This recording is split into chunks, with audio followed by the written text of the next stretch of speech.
سلام علیکم. امروز با آقا نیمای حسن‌زاده هستیم. درست گفتم فامیلیتو دیگه؟ به به. آقای دکتر هستن. البته نیما صدا می‌کنه. هر کاری میکنن فکر کنم جز طبابت. البته اونم فعلا یعنی میخوای بری سراغش؟ اوکی، نه حالا میگم میرسیم بهش. خیلی دوستانه، راحت، صمیمی دلم میخواد خودتو معرفی بکنی که کی، از کجا اومدی و به کجا میخوای بری. من به قول رفیقمون واتساپ گایز نیمام 28 سالمه، مشهد بودم، یعنی مشهدیم ولی 10 سالی کرج زندگی میکنم به خاطر دانشگاه دیگه. روز اول اومدم دیدم دوست ندارم این حوزه رو، زدم تو کارهای مختلف. یه ماه هم از درسم تموم شده و الان یک انسان آزاد هستم، البته فعلا تا 2 ماه دیگه. حالا اونم میگم جلوتر داستانش چیه. الان چند سال دانشجویی؟ 10 سال. یا اول پس این 10 سال رشته که ببین دوست نداشتی و خوندی. آره 7 سال کلا هست. حالا یه ترمی هم واسه پایان نامش بگیری دیگه. واسه من 10 سال طول کشید، 94 تا 404. از مشهد یعنی یه جورایی به کرج یه مهاجرت ریزی داشتی. من 2 بار مهاجرت کردم. من کلا بچگی طبس بودیم. جالب. بابام طبسی بود. بعد تا پنجم دبستان اونجا بودیم. پنجم به خاطر یه سری مشکلات اومدیم مشهد. تا کنکور اونجا بودیم. دوباره بعد اونجا مهاجرت کردیم، یعنی تنهایی دیگه. این سری رو کرج. از چالش‌های مهاجرت تنهایی بهم بگو. چالش مهاجرت تنهایی، ببین من اصلا روزی که فهمیدم کرج قبول شدم انگار که یه آب سردی ریختن رو سرم. من رتبه‌ام خیلی خوب بود و این شکلی بود که روز انتخاب رشته به بابام گفتم که بزن مشهد ورودی 1، مشهد ورودی 2، 98 خالی بذار، من قبولم. گفت بچه جانی احمق بازیار در نیار، حالا 100 تاشو تو پر کن. و با 12 تا رتبه اختلاف مشهد قبول نشدم.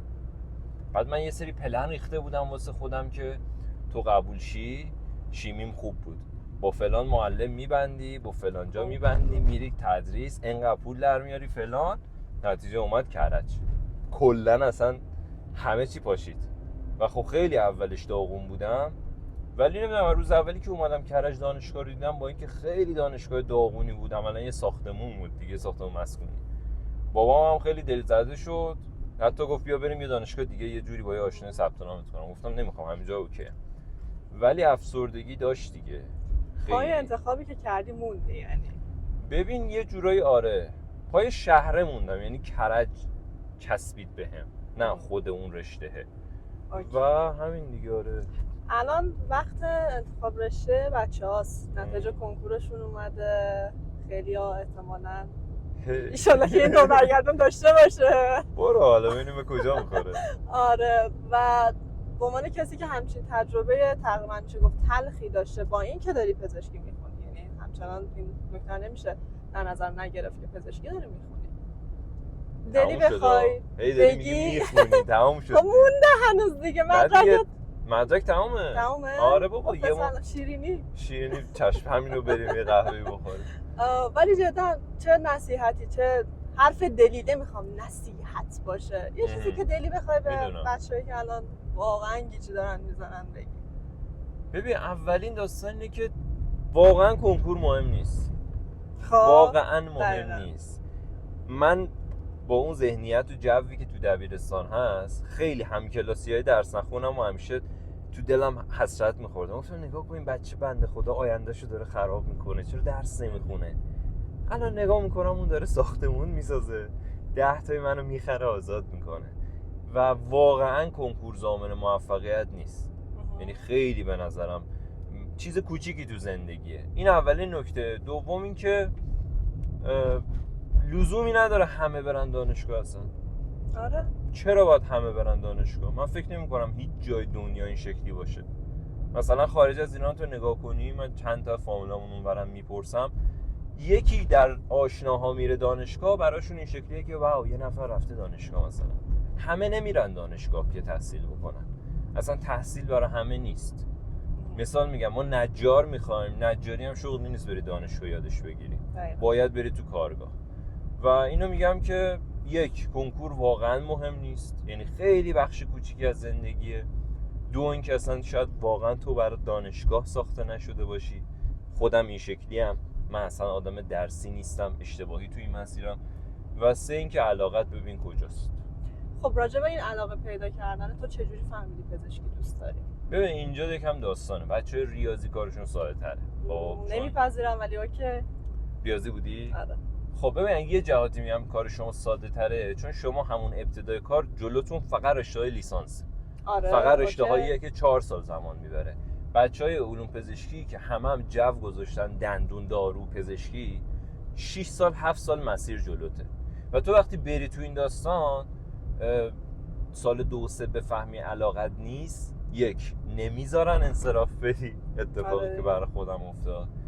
2 اینکه خب بری کدوم مسیر، دوباره یه مسیر دیگه 7 سال راه جدید در جدید برات باز میکنه.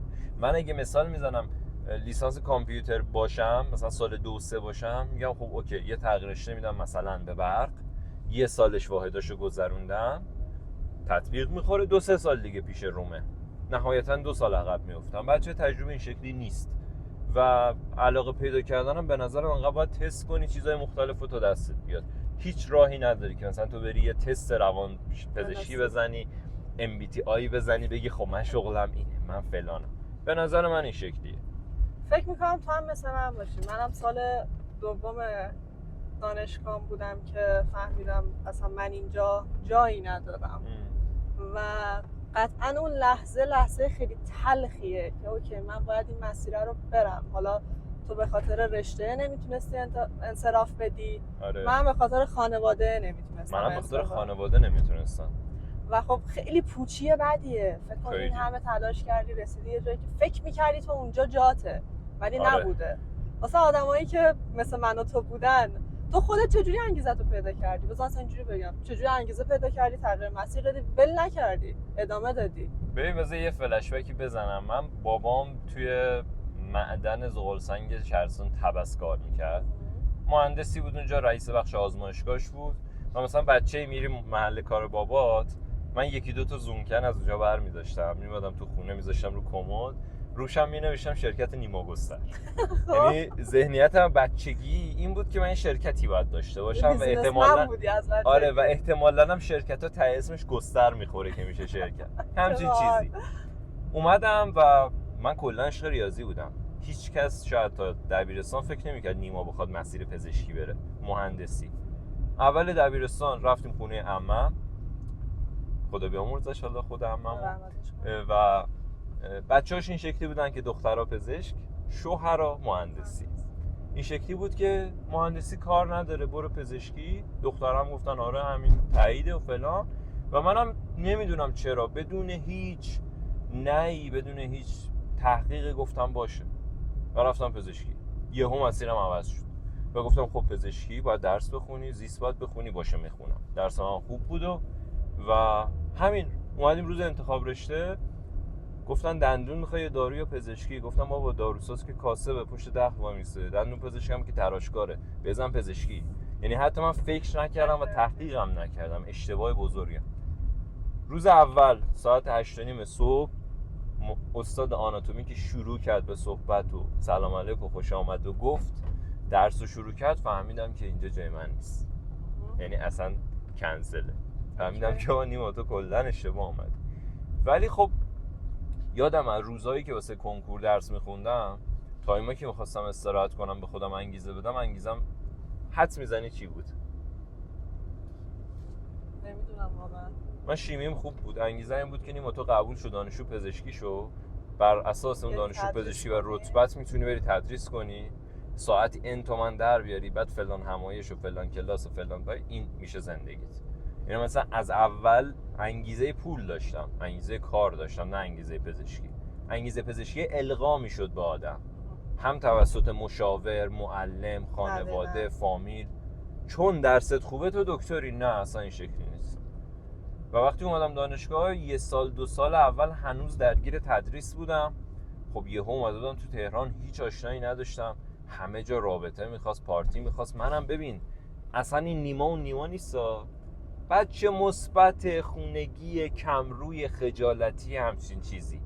و مجبور شدم یه سری جاها یه کارهای انجام بدم دیگه، که تا یه جایی رفتم دیدم بازار کنکور خیلی کثیفه، کلا اومدم بیرون. یه دور افسردگی و بعد گفتم خب کار جدید چی میخوای تست کنی؟ تو که مال اینجا نیستی. دیگه زدم تو این داستانای مارکتینگ و حالا داستانای 7-8 سال اخیر. تعریفت از موفقیت چیه؟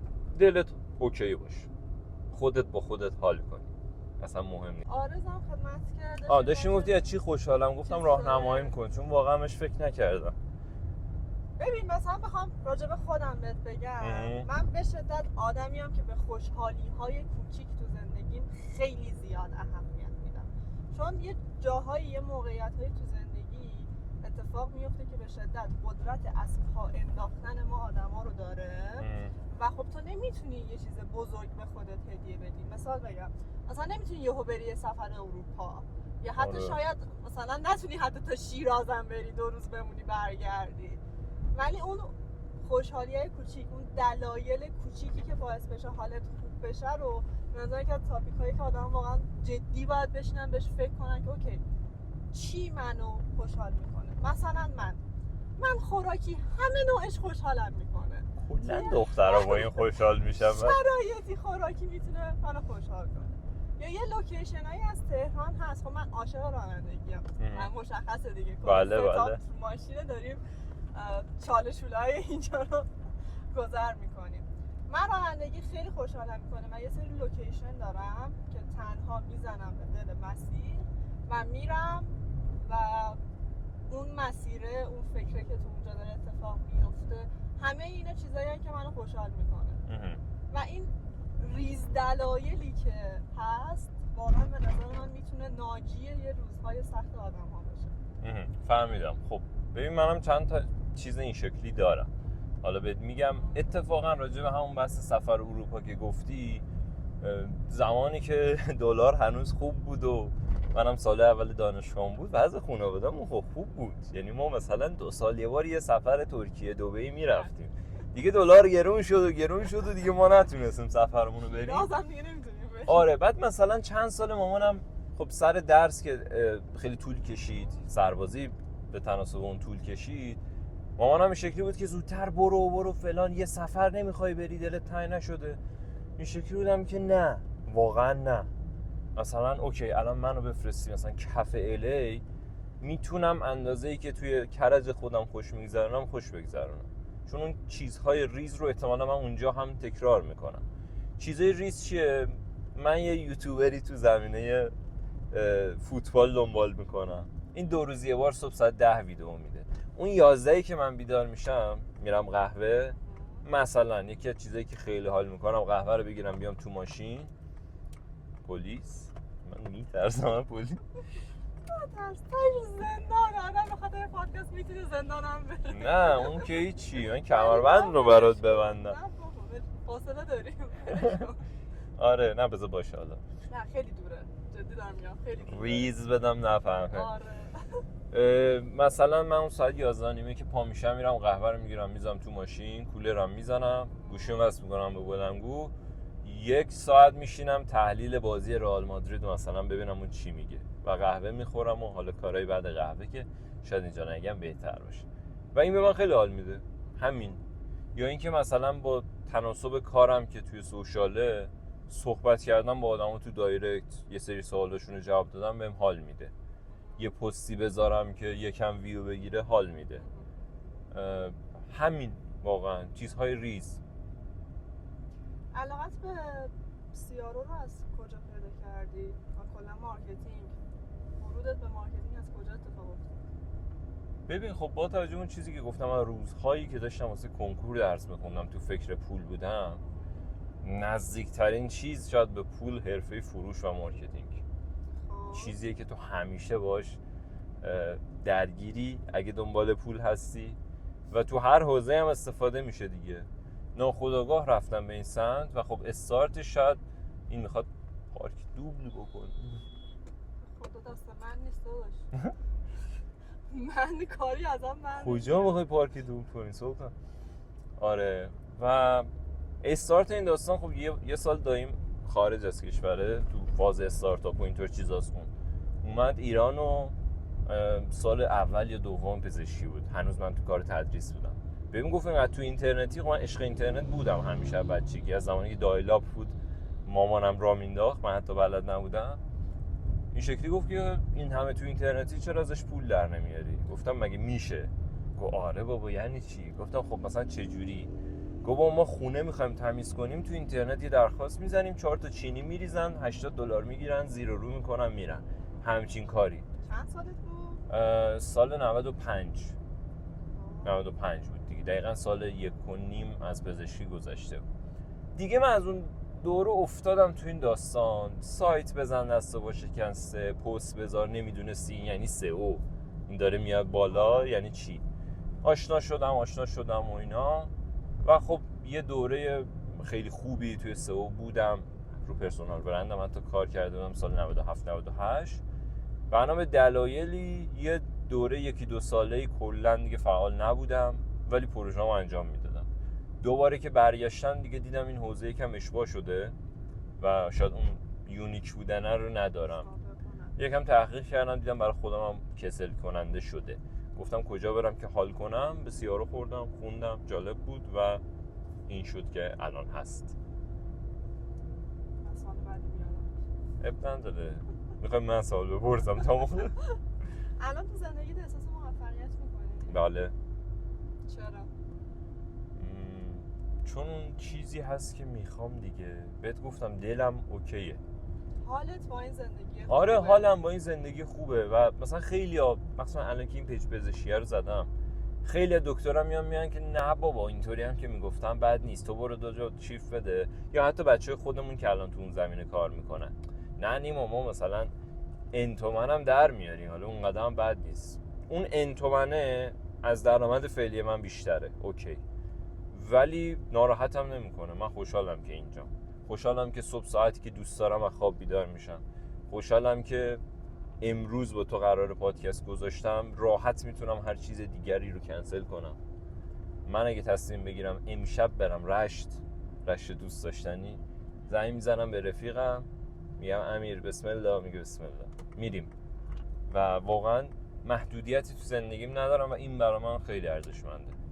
پول میاد هر جایی که من باشم، هر ساعتی که من کار بکنم.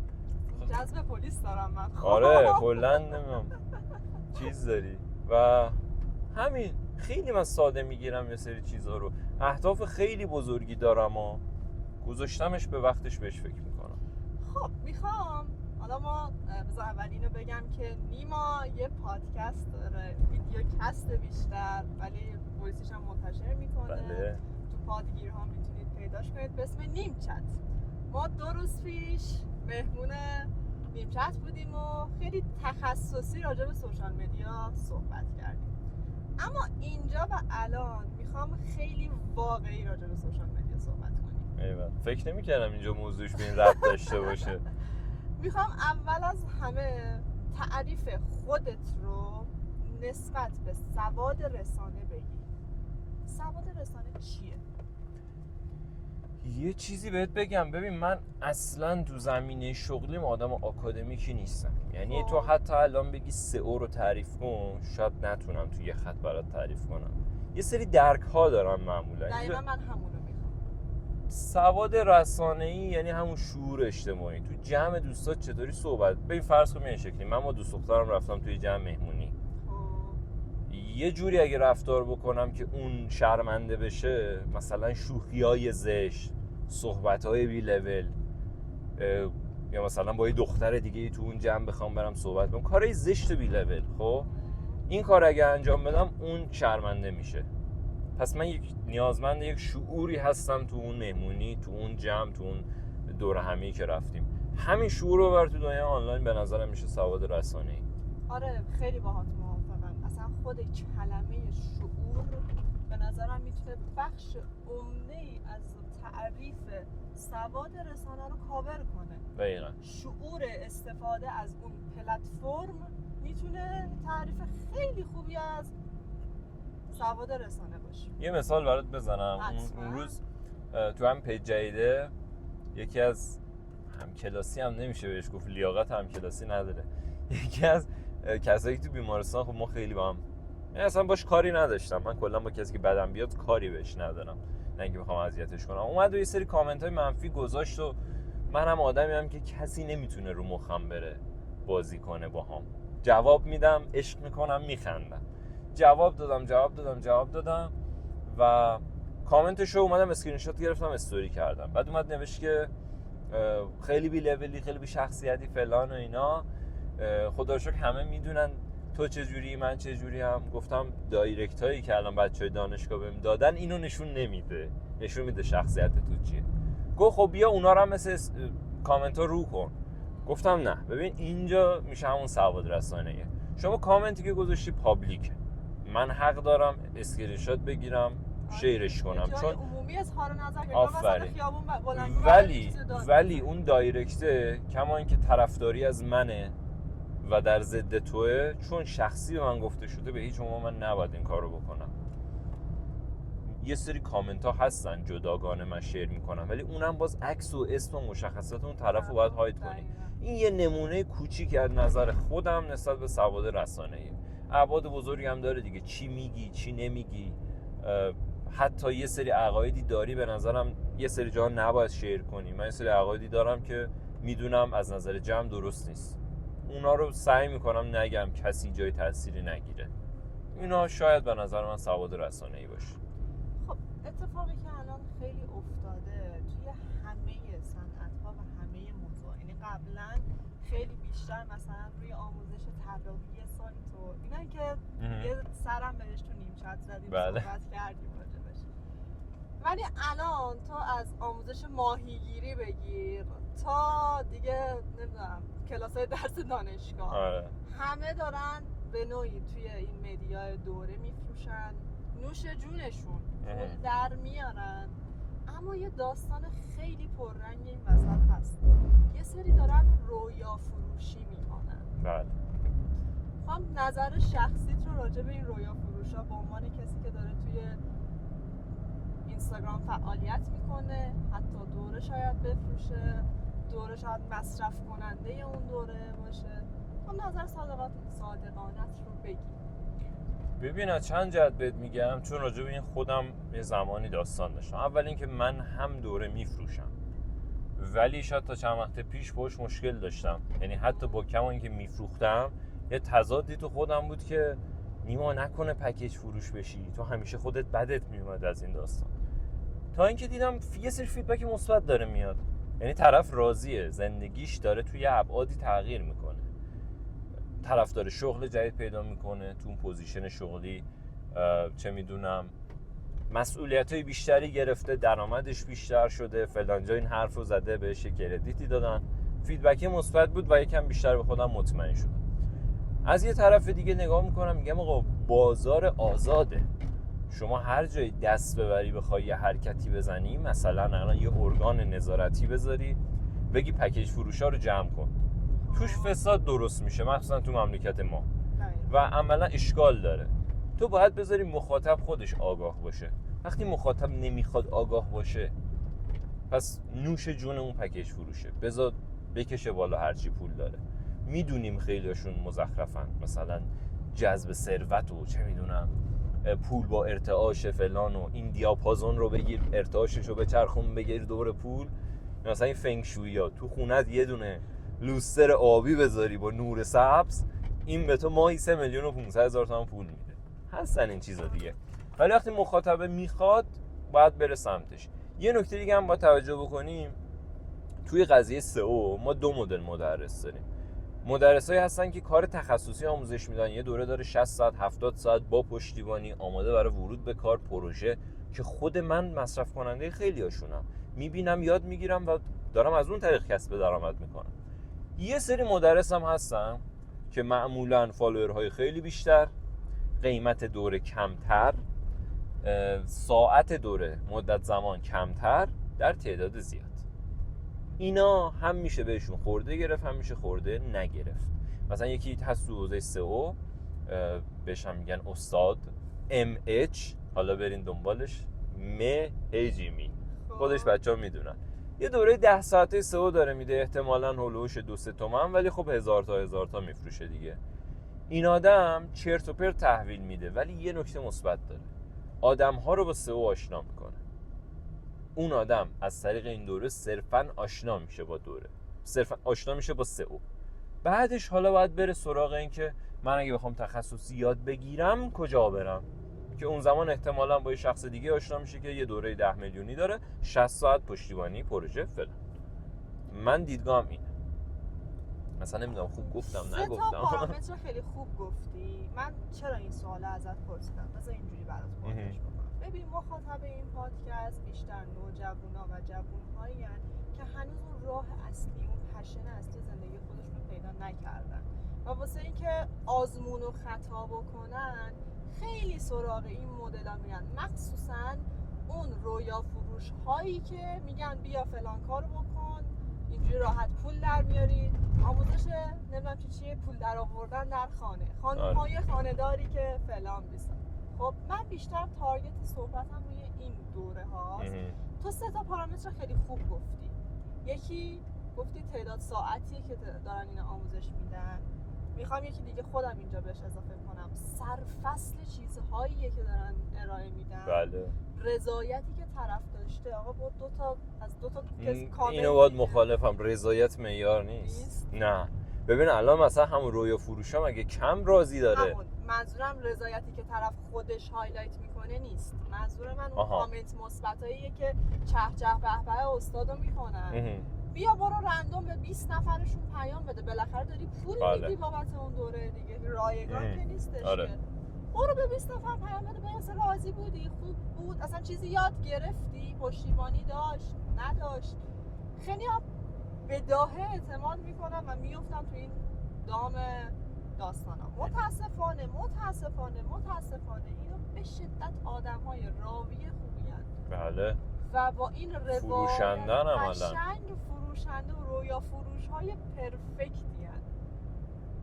خب اگه مثلا من خودم رو بذارم جای اونا تو سن مثلا 16 سالگی، خب مگه من چی میدونستم تو اون سن؟ حالا اون موقع بحث دسترسی ها هم خیلی کمتر بود، ولی خب الان توی این عصر تکنولوژی و هوش مصنوعی، هوش مصنوعی، گوگل، همه چی خیلی مسیرها رو راحت تر کرده. ولی خب رقابت هم زیاده البته، ولی کلا یکم پیچیده است. ببین اصلا من کلا الان درک نمی‌کنم کسی رو که برای شروع مسیر بره سراغ دوره. شروع مسیر گوگل، چت جی پی تی، برو بپرس آقا چی میخوای. اصلا من جدیدن از کسی چیزی رو نمیپرسم مگر اینکه قبلش اومده باشم تو چت جی پی تی. ولی یه نکته خیلی مهمم تو گفتی، ببین همه باید یه جای باختی بدن، یه هزینه‌ای بدن دیگه. اون 3-4 میلیونی که تو میدی به رویا فروشه و سوز میشه، کجای تلنگری تو زندگیت میزنه؟ اینکه آقا هیچ چیز راحتی مفت به دست نمیاد. اگر میگه یک شب پولدار میشی، این 3 تومن هزینه‌اش، فهمیدم نمیشه این اتفاق. اینو گفتی اصلا یادم افتاد. آقا من شروع مسیرم 96 یه دوره طراحی سایت با وردپرس که همه چیزو بهتون میگیم راجع به وبسایت ثبت نام کردم. 2.5 میلیون اون زمان پس انداز من بود. 96 2.5 میلیون زیاد بود. هر تدریسی کرده بودم، هر کاری که کرده بودم، یه 300,000 تومان هم از خواهرم گرفتم، اینو ثبت نام کردم. 28 جلسه بود، جلسه 6 شیفت دیلیت، چرت و پرت هست. این افزونه رو دانلود میکنید، نصب میکنید، این کارو میکنه. افزونه دانلود نصب. خب رفیق الان کجا کارو به من یاد دادی؟ نصب افزونه به من یاد دادی تو وبسایت؟ و اون باعث شد که من دیگه کل مسیر سئو اینا رو اول گوگل میکردم، مقاله بخون، این ور اون ور. حالا میخوای اون یه تیکه رو یاد بگیری، برو ببین اون یه تیکه تو کدوم دوره است، تحقیق کن، بسم الله برو جلو، تمام شد و رفت. اصلا الان یه منبع وحشتناک قوی داریم اسم یوتیوب. چرا از این استفاده نمی‌کنی؟ بابا یوتیوب اصلا وقتگیره. چت جی پی تی نه خب نه، کسایی که دوست دارن ببینن، خیلی ها ویژوالن واقعا. واقعا الان تو یوتیوب شما هر چیزی رو دیگه میتونید پیدا بکنید. قلاب بافی تو یوتیوب آموزشش هست به خدا. تمام شد. داستان ماشین لباشی بود، ماشین ظرفشویی بود که برای مامانم. آره اونو تعریف کن متوجه. ببین مامانم کلا آدم تکنولوژیکی هست به نوبه خودش. یعنی میگم مامانم تنها کسی که توی خانواده 4 نفره ما، من با اینکه کارم آیتیه، مامانم ویندوز عوض میکنه. من بلد نیستم. خب حالا کاری ندارم، الان دیگه من خودم ویندوز عوض نمیکنم اینا. مامانم چیز می‌کرد، همیشه یه سری سوالایی میپرسید. از زمانی که چت جی پی تی اومد براش نصب کردم، گفتم نگاه این شکلیه فلان. اوایلش هم خیلی اوکی نبود. بعد 2-3 بار یه سوالایی میپرسید، گفتم مامان سوالت چیه؟ میگفت این. گفتم همینو برو بنویس در چت جی پی تی. بعد میرفت یه رو بعد نیما جواب داده. گفتم بله جواب میده. لباسشویی خراب بود درش باز نمیشد. به من زنگ زده بود من جواب نداده بودم. بعد عصرش زنگ زد اینا، گفت بگو چی کار کردم. گفتم چی؟ گفت لباسشویی چیز نمیشد. رفتم به چت جی پی تی گفتم. بعد سلامم میکنه، سلام چطوری، حالت خوبه فلان، احوال حالا جواب. بعد گفت بهش گفتم، گفته لباسشویی مدلش چیه؟ گفتم نمیدونم. گفته یه عکس بده. عکس دادم بهش، گفته خب این مدل و این دکمه رو میزنی بعد از 3 دقیقه در باز میشه. میگه من گفتم او الکی داره میگه، حالا بذار دکمه رو بزنیم. دکمه رو زدم، نشستم، تایمر گرفتم، رأس 3 دقیقه بیق بیق در باز شد. میگه اصلا مونده بودم که این چیه. بعد کلی هم تشکر میکنه، مرسی. چت جی پی تی هم میگه قربونت برم عزیزم. آره. و همین، عملا شما نیاز به هیچ کسی تو هیچ کاری نداری برای شروع. تازه اینا دیگه والدهای ما هستن، یه والد نسل قدیم ما بچهای الان بابا 80 ها و 90 ها که 100 برابر ما میفهمن. بابا برید با اینا ور برید یه چیزی از توش میکشید بیرون. به خدا راحت به هر چیزی اعتماد نکنید. شد و رفت. واقعا هیچ خبری نیست. ولی اعتمادم کردید، هزینه شو دادید، درسشو میگیرید. به نظرم میارزه. مثلا از وقتا به نظر من اصلا موفقیت کنار شکست تعریف میشه. تا زمانی که تو شکست نخوری، اون چکه رو نخوری، به خودت نیای، حتی اگر موفق هم بشی حالت خوب نیست با اون موفقیته، باورش نداری.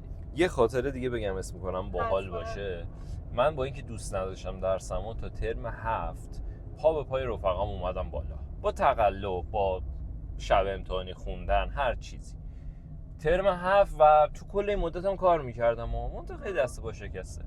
ترم 7 یه اتفاقی افتاد. من یه درسی رو، یه رفیق دارم شفیع، از اینجا بهش سلام میکنم، بهش گفتم میرسونی دیگه؟ گفت آره. سر جلسه استرسی شد، داشت خودش حل میکرد، برگر رو نگرفت سمت من و من اونو 7 شدم. گفتن دوباره بیا امتحان بده. دوباره امتحان دادم، بدون تقلب شدم 2 و افتادم و 6 ماه عقب افتادم. اون شروع بدبختی های من تو پزشکی بود. عقب که افتادم، اون روز یادمه خیلی افسرده بودم. یه موزیکی انداختم تو ماشین، مال پیشرو بود. نمیدونم چقدر پیشرو گوش دادی ندادی. آدمیه که موزیکاش خیلی انگیزه واقعی میده، از ته سیاهی انگیزه برات میکشه بیرون. اونو گوش دادم و یادم بهش فکر کردم فلان و اینا. کل پیشرفت شغلی من اگر بخوام یه روزو اسم ببرم، اون روزیه که اونجا ته بدبختی رو تو پزشکی برای خودم دیدم. بدبختی برای من این که دیگه تو هیچ رفیقی هم حتی دور برای خودت نداری، کلا جدا شدی. و آره من کاملا درک میکنم. مثلا کلا موفق شدن این خیلی تکرار شونده است. حتی به زندگی آدمای خیلی موفق تر از خودمون بخونی، یه برهه تنهایی داشتن، یه برهه شکست داشتن، یه برهه طردشون کردن، همه اینا رو تجربه کردن. اما بدیه مدیا، برگردیم به داستان همون رسانه و مدیاه. به این داستانی که هست، من خودمم به شخص تو دام این موضوع افتادم که واقعیت زندگی خودم رو با چیزی که دیگران دارن رو سوشال مدیا نمایش میذارن مقایسه میکنم و خب این خیلی حس بدیه. مغزت اون لحظه دستور نمیده که آقا شاید اصلا این واقعی نباشه، ولی شروع میکنه به مقایسه کردنه و از این مقایسه کردنه هم دارن پول در میانن. حالا یه تاپیک دیگه که الان به ذهنم رسید راجعش صحبت کنیم، بحث ترند هاست که چقدر ترند ها میتونه جامعه رو شکل بده. حالا اول راجع به این مقایسه برامون بگو که دیدگاهت، نظرت چیه نسبت به من ناخودآگاه، نمیدونم باورت میشه یا نه، خیلی نمیافتم تو این دام مقایسه. یه سری چیزا میبینم تو سوشال که منم دلم بخواد، ولی یکم منطقی تو ذهنم بررسیش میکنم. مثلا میگم یه پسر بلاگری میبینی 1 میلیون فالوور داره، صبح پا میشه میره باشگاه فلان، تو ماشین بنزش میشینه اینور اونور. من شاید ببینم دلم بخواد طبیعتاً، ولی یه لحظه منطقی نگاش میکنم، میگم خب او که همه چیش قرار نیست اونقدر خوب باشه. احتمالا اون از یه لحاظی مثلا کمبود داره، ولی بله نکته مثبت هم داره. نکته مثبت پولیه که به واسطه این فالوور در میاره. نکته مثبت اون ماشینیه که داره، مثلا ماشینم اینه، ولی قرار نیست اون صبح تا شبش فکر و ذکرش آزاد باشه. شاید تو اون نقطه حتی من بهتر باشم. یکم منطقی برای خودم نگاه میکنم، یعنی خیلی گیر این دامه نمیافتم که چون ماشینش خوبه اینا دیگه زندگیش این میدونی بی نقص خفن. نه، اونم قطعا مشکلاتی داره و خیلی ها نشون نمیدن این ضعفشونو و اتفاقا اونی که نشون میده موفق تره به نظرم. متاسفانه داستانی که آخه هست اینه که یه سری واقعا این افراد الگوی خودشون قرار میدن. آره. یعنی اصلا این یه چیزیه که ببین این همون داستانه، میگم بذار یه عده این کارو بکنن، هزینه‌شو بدن، یاد میگیرن. این قرار نیست همه اون اول کار درستو بکنن، باید تجربه کنن دیگه. یه چیزی که راجع به تو خیلی جالب بود برای من این بودش که تو علاوه بر پیج کاری که داشتی، حالا خودت گفتی کاری بهش بگیم، اومدی یه پیج شخصی زدی و خیلی رو ساده و شفاف شروع کردی یه سری مشکلات خودت رو تو مدیوم خودت بیان کردن. میدونی برعکس همه تو میتونستی خیلی بیای مثلا میگی آقا من فلان ایونت هم در حال حاضر اینجا خوبه. اصلا یکی از جالب ترین چیزایی که من از تو دیدم اون استوری بود که واسه هایپر ماندی گذاشتی که آقا اینجا به درد ما نخور. ایول جسارت میخواد و واقعا جسارت میخواد. خیلی این جسارت رو ندارن، هر جا میرن به به چه چه. ببین یکم تخصم سر یه سری داستانا. اتفاقا دیروز با یکی بچه‌ها داشتیم صحبت میکردیم. من 2-3 سال تو کرج یه فضای کاری میرفتم، دولتی بود و خب اینا منو اخراج کردن. سر چی؟ سر اینکه یه سری اتفاقهایی که تو جای دولتی میگذره رو من بر نمیتابم. یا تو دانشگاه شاید بتونم بگم 6 ماه تا 1 سال از عقب افتادن من به خاطر این بود که بچه تخص بودم که استاد بگه این امروز این کارو بکنید، من سریع گفتم چشم. هی پیگیر استاد کی آف میکنی بریم خونه. اینو دارم و برای همین جایی هم بتونم حرفمو بزنم و اینو میزنم. یعنی حالا همه جا هم نه، ولی خب تا جایی که بتونم. خب خیلی هم مثل تو نیستن دیگه. خیلی اصلا نونشون تو این شوافه است. واقعا نونشون تو این شوافه است. که چیزی اصلا خیلی از کارا و چیزایی که پرزنت میکنن که تبلیغه. یعنی اگر خیلی این موضوع رو بپذیرن که آقا مثلا طرف نیومده به خاطر رضای خدا یا رضای تو بگه که مثلا فلان کارو من کردم خوب بوده، فلان چیزو خریدم خوب بوده، اما که خریداشون که 99.9% تبلیغه که میبینید به صورت مستقیم در حال حاضر دارن تبلیغ میکنن. ما بقیه مواردم خیلی زیرپوستی و تمیز تبلیغ میکنن. آقا طرف شغلشه، اینفلوئنسر پولش از کجا در میاره؟ تبلیغ دیگه. همون شد و رفت. آره.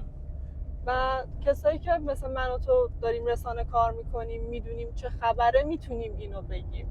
به خدا که خیلی ها نمیدونن و نمیخوانم شما این موضوع رو بدونید. اصلا کلا ببین من یه مشکلی که مثلا با خانواده دارم، مدام نشستم پای اخبار و این چی میگه، اون کجا رو خواست بزنه، ترامپ چیکار کرد، اینا چیکار کردن. من همیشه دعوا دارم. میگم بابا رسانه کلا بخش زیادش بازیه. هیچ رسانه بی‌طرفی نیست، هیچ رسانه 100 واقعی هم نیست. هیچی. هر رسانه یه جایی باید تغذیه بشه دیگه. اون تغذیه که میشه جهت‌ها رو عوض میکنه. حواست به این باشه. اینترنشنال اینطور چیزا دلشون برای مردم ایران نسوخته. یه جایی داره پوله میره توشون دیگه. حواست باشه. این هر چی گفت آیه قرآن نیست. یا بلاگرام همینطور دیگه. بعد جالبه خیلی کم پیش میاد که یه بلاگر 100 واقعی باشه. 100 هم نگید 99. و اگه دقت کنی اونا موفق ترینن. یعنی آدما خیلی بیشتر باشون ارتباط میگیرن. آره چون اون ایدئاله رو میخوان دیگه، اون پرفکتر رو میخوان، چیزی که تو زندگی خودشون ندارن. خب این داره، خب دنبالش میکنن. متاسفانه بله. و هر چی شرایط جامعه بدتر میشه اینا بیشتر جون میگیرن. حالا خیلی شخصی میخوام بپرسم، دیدگاهت نسبت به این ترندا چیه؟ از ماچا بگیر تا لبوبو. یه سری اینم دوباره از اون چیزاست که من منطقی نگاش میکنم دیگه. یه سری ترندا رو هستم، یه سری ترندا رو نیستم. مثلا ماچا رو تستش هم نکردم چون میدونم مزه لجن کف اقیانوس میده. یا مثلا لبوبو به من نمیخوره. ولی ترند دیگه اگر باشه که بهم بخوره شاید منم قاطیش شم. بستگی داره دیگه. آقا ببینید آفرین، آگاهانه باید آره آگاهانه انتخاب یعنی کنید. کپک سرتون رو نکنید تو برف. آره. ببینید چه خبره. مثلا خود بحث قهوه در ایران ترنده به نظرم. آره. ترندیه که چند سال پیش شروع شد و خب الان دیگه واقعا رو اوجشه و اینا داره جایگاه پیدا میکنه شبیه چایی. من اولش قهوه خور نبودم. یه دوره که کافه زدم، نمیدونم اینو میدونی یا نه، یه دوره که کافه زدم جالب شد. آره این داستان خیلی چیزی نیست. کرونا که اومد 3 روز بعد کافه زدیم، کافه رو جمع کردیم، کرونا رفت. یعنی یه اشتباه خیلی تایمینگی و خیلی چیز مزخرفی. و اون دوره باز هم قهوه خور نبودم، یعنی درگیر ترند نبودم، صرفا چون مجبور بودم قهوه بزنم دیگه. یاد گرفتم و بعد 2 بار 3 بار اینا دیگه افتادم تو داستانش. یعنی این هم مثلا شاید ترندی که یادم باشه این بوده. من کلا حالا من اصلا قهوه هم نمیخورم، حتی تفش قلب میگیرم، کلا کنسل اونم. ولی من هیچ ترندی نبوده تا الان بخوام بگم اینو دنبال کردم. حتی تو بحث لباس پوشیدن هم مثلا اخیراً یکی از بزرگترین چالش‌های زندگی اینه که چرا انقدر لباسا تکراری ان؟ چرا آدمای تو خیابون همه یه شکلن، یه قیافن، یه جور حرف میزنن؟ بابا تنوع خودتون باشید. مگه خودتون بودن چشه؟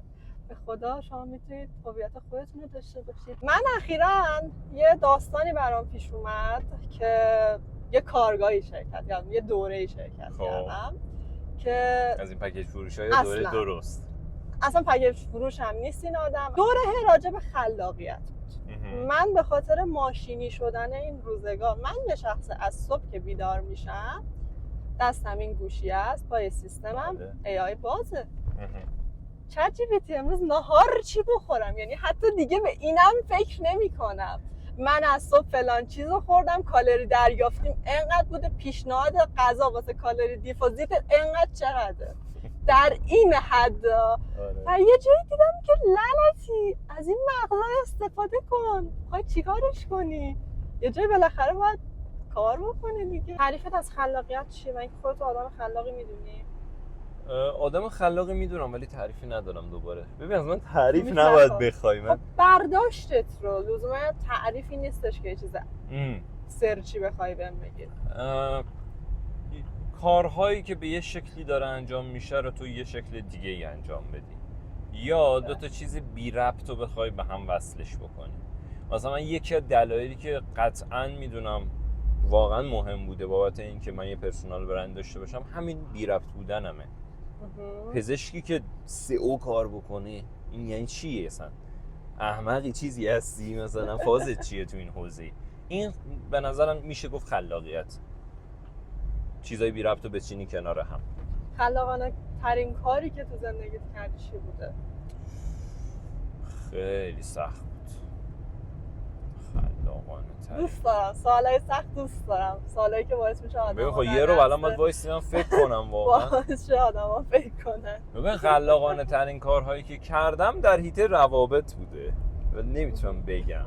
خب مهم اینه که کردی. آره مثالش تو ذهنت اومد. آره. چون ببین تو پس خلاقیت یه چیزی که جدیداً من خیلی باش روبرو میشم اینه که زمانی که یک سوال جدیدی رو آدم‌ها ازمون میپرسن، اون اولین جوابه که به ذهنمون میاد اون جواب خیلی جالبه.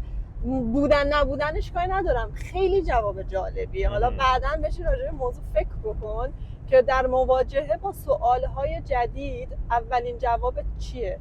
اون جوابیه که ناخودآگاهت اینجوری پوشش کرده، خب این جواب منه. بعد تو داری منطقی اونو حالا روش فکر می‌کنی. حالا من یه چیز دیگه دارم میگم. شما واسه یه کار مثلا پول درآوردن، اولین چیزی که به ذهنت میرسه اوکی این نظر توئه. من میگم بشین بگو من 20 تا روش دیگه باید واسش بنویسم. احتمالاً روش 17 تا 20 چیزایی هستن که خیلی خفنن.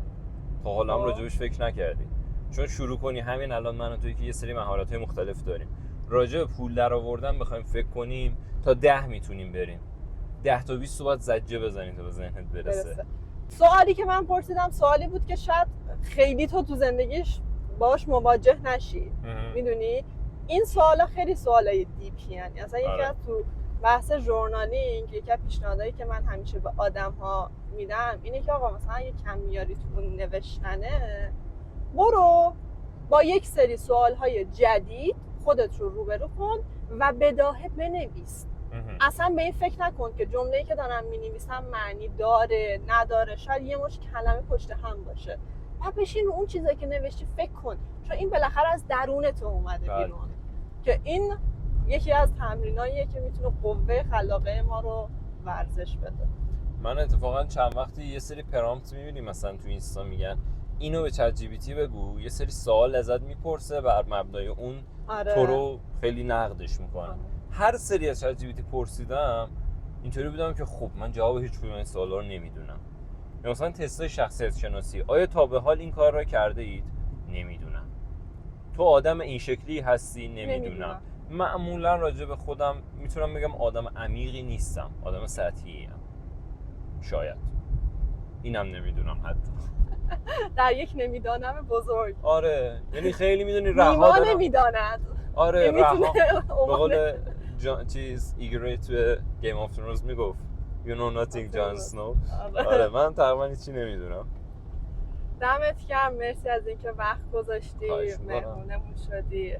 ما کسب و کار کوچکمون که حامی این در واقع پادکسته یه هدیه ناقابلی و برات تدارک دیده که اون پشت بی زحمت خودت برشته ها. جدی داری میگی؟ آره این؟ آره باکس، آره چیز بگه یا علی آره واقعا اصلا فکر نمی کردم. خود اسپانسری داری؟ قشنگ بود. خود اسپانسری دارم و دیگه میتونم بازش کنم؟ بله چرا که نتونی. به به به به به. یه چیز دوتاه؟ آره اینم هست؟ آره گفتم من چون خودم خوراکی خیلی دوست دارم همیشه سعی میکنم یه خوراکی از خودم دست در نکنه به جا بذارم. گرچه بلد نیستم آدم ثبات کنم، اینم بگم آدم ثبات کنکی دست شما در نکنه. این دفتر خالی چیزی توشه؟ این هم ورک بوک است که بهت گفتم. آخ من اینو خواستم بخرم. دمت گرم. خواهش میکنم. مرسی، خیلی خوشحال شدم واقعا. کارا و بیشتر هدف چیش میگن یادگاریه. اگه ازش استفاده کنی و نتیجه برات داشته باشه که خب قطعا من خیلی خوشحال میشم. 100% استفاده میکنم. و کلا افورتکو یک برند به شدت مینیمال، کامل از فضای ماکسیمالیستی، برخلاف شخصیت من که به شدت آدم ماکسیمالیستی ام جداست و خواستیم که یه یادگاری از ما پیش تو بمونه. همینو چند ثانیه نگه دار بهش عکس تامنیل تبلیغمون کرد. خیلی خوبه. نه واقعا خوشحال شدم. دمت گرم. خواهش میکنم. ببخشید یه چیز کوچیکه. نه من اتفاقا حالا اینو گفتی ربط داره، یکی از خوشحالی کوچیکام کادو کوچیکه. یعنی مثلا یه سری وقتا که اس ام اس واریز پروژه ها میاد میخوام بیشتر خودمو خوشحال کنم، میرم دم دکه‌های اینطوری نگاه میکنم مثلا خب کدوم فندک خوشگل تره. 70,000 تومن ها چیز خاصی نیست ولی خوشحالم میکنه.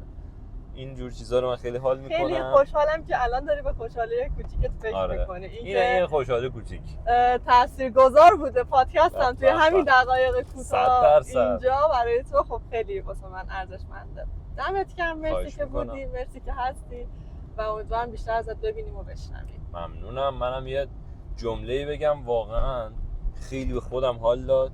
حالا اگه این قطعیاش نبود میتونستیم یه تک بریم. من باز خودش خیلی حال داد. تجربه است. آره ولی اینکه امیدوارم شنونده ها بیشتر و یه شنونده بیننده بیشتر و بیشتر و بیشتر بشه، چون صحبتایی که کردیم به نظرم ارزش داره که کسی گوشش بده. خیلی یادتون نره پادکست نیما ویدیوکستش هم دنبال کنید. میذارم تو دیسکریپشن. مراقب خودتون و قشنگیاتون باشید.